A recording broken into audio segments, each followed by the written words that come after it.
Bob Pompeani and Gene Collier with you at 412-575-2600. Penguins do win. Jared McCann empty netter. His third goal as a Penguin. 3-1 your final. That's a big win as they pull into a tie with Columbus for third place, although Columbus still has a game in hand, so they're technically still in third. And the Penguins now will have a busy weekend. They have Calgary and the Rangers coming in back-to-back afternoon games on the weekend. Gene, do you like afternoon games? I do. All games in all sports should start at 1 o'clock. 8 o'clock like tonight was just, it's too late. No. Do you agree? 1 o'clock, every sport. So you hate NFL games on Sunday Night Football that are 8:20 starts or whatever? I do. All right, we have this tweet from Kevin Davis. You can tweet us at KDPomp, at Gene Collier. He says, I'm wondering how a team that basically finished 500 last year can declare before Valentine's Day that the open in the pitching staff for the number 5 starter and 1 or 2 spots in the pen. How many spots should truly be decided already? Interesting question, but they do have some very talented. I mean, you can name them. Who else do they have? So yes, you know, it starts with Jamison Tyone. Yeah, I mean, look around. How many? Chris Archer. How many guys won 14 games last year? Jamison Tyone did. Yeah.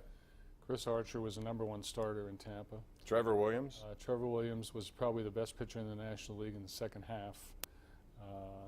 Joe Musgrove is, you know, can make some steps forward and be a great pitcher, or you can't assume anything.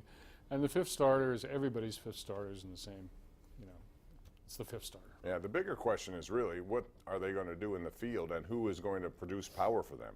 That's a legitimate question as we move along. Sure. Let's go to the lines. We got Mark in Greensburg. Hey, Mark, how are you? Oh, thanks, guys, for taking my call. Yes, sir. Hey, the Pirates, yes, you're right. They have no power, but I'm not, like Stephen Broad said, our pitching staff is scary. To me, it's scary because I don't think they're that great. Tyone's not #1 starter for most teams, and Williams is good, like you said, the second half of the year, but I just can't see the rotation a little above average. What's your opinion? Well, you may be right in this term. These are young guys, and we've seen young players who look good for a certain amount of time, and then you expect it to be good, and then all of a sudden they go backwards a little bit. So to expect all 4 of those guys to be at their best this year is a lot to hope for. So I get your point there, but I will disagree. I think a lot of people would like to have Jamison Tyone on their team. I think he's that good, Gene. But yeah, there are no guarantees here. I mean, it looks good on paper, but they don't play it on paper. No, I mean, that was one of the themes of the Pirates last year, especially early in the year. They had what looked like competitive pitching, but they were all so young that you didn't know which way it was going to go. They were fortunate in that Williams and Tyone developed nicely, and Musgrove gave them, you know, a lot of good starts, and they got some from some unexpected places, Kingham, etc. But you know, you're right. It could go either way. But I mean, if there's one area that they have a right to be confident in, I think it is in their starting pitching, and that's the best place to have it. Let's go to Herb in Renfrew. Herb, you're on the Ireland Contracting Nightly Sports Call. Go right ahead.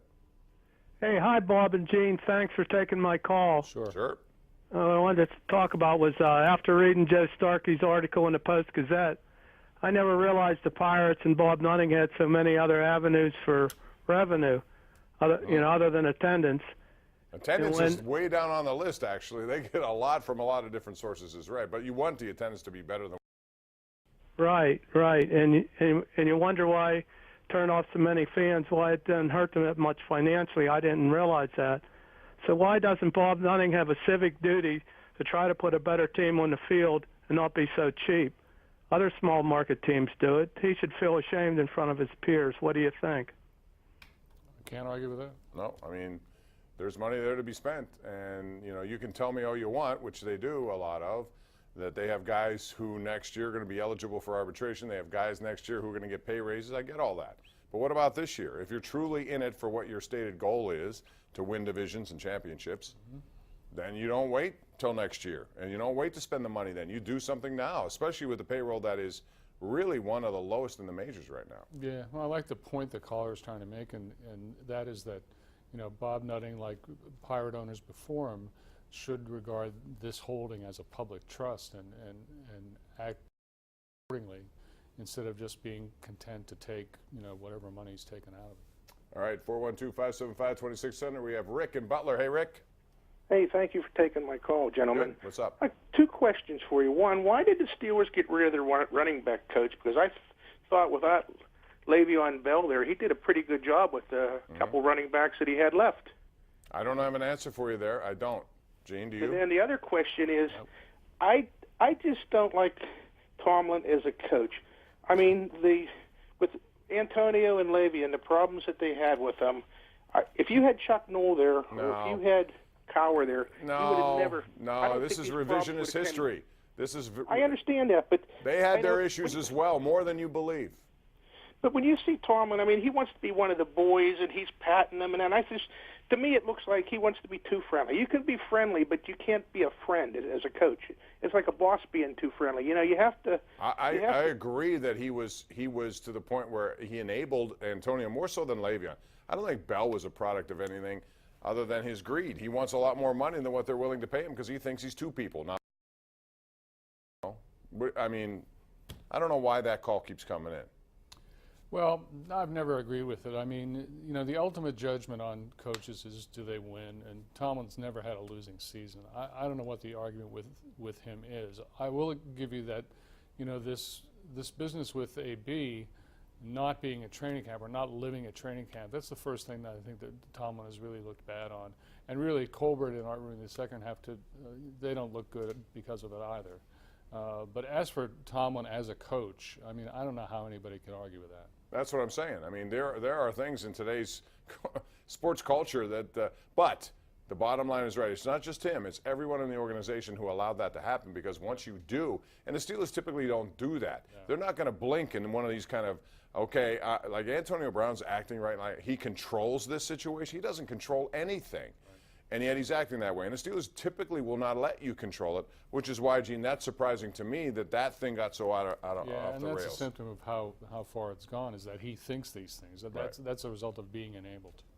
All right, let's go to line 4, Dave in Johnstown. What's up, Dave? Hi, Bob. Hi. Gene, getting away from Brown. Good, thank you. Appreciate it.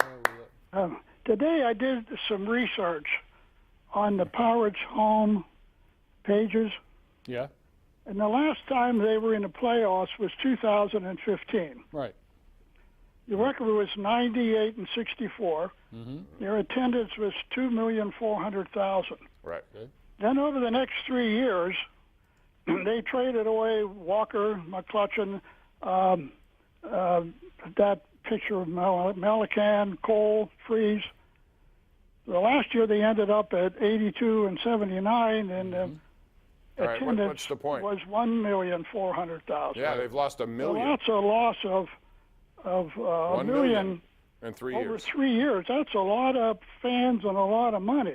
Yep. Well, and they're sending a message is what they're doing. They're saying that, hey, this product is something we don't want to come out for on a daily basis. Yeah, so I'm going to let the question to you and Gene, and I'll hang up and listen. Do you think that what's happened, they become a very average team, and the people simply have lost interest? Gene?